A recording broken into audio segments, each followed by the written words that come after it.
Hello കൂട്ടുകാരെ, ഇന്ന് July 5 Basheer ദിനമാണ് കേട്ടോ. മലയാളം നോവലിസ്റ്റും കഥാകൃത്തും അതിൻ്റെ സമര സേനാനിയും ആയിരുന്നു അദ്ദേഹം. ബേപ്പൂർ സുൽത്താൻ എന്നായിരുന്നു അദ്ദേഹം അറിയപ്പെട്ടത്.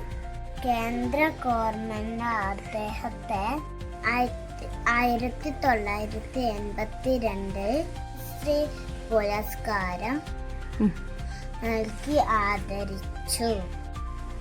വൈക്കം മുഹമ്മദ് കേരളത്തെ ഒരു വലിയൊരു എഴുത്തുകാരനായിരുന്നു. അദ്ദേഹത്തെ കഥാപാത്രങ്ങൾ ചിരിപ്പിക്കുകയും ചെയ്യാറുണ്ട്. അദ്ദേഹം സാധാരണക്കാരായ മനസ്സിന്റെ ഉള്ളിലും നമുക്ക് ചുറ്റിലും ഉള്ള സാധാരണക്കാരായ മനുഷ്യരെ കുറിച്ചും അവരുടെ ജീവിതത്തെ പറ്റിയുമാണ് ബഷീർ കൂടുതലായി എഴുതിയത്.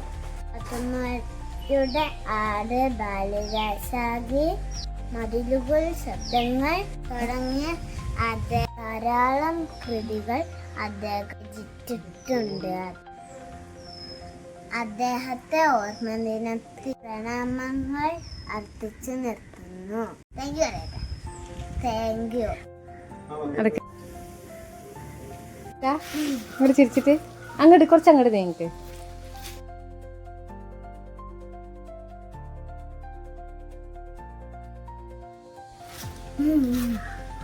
ഒന്നും കൂടെ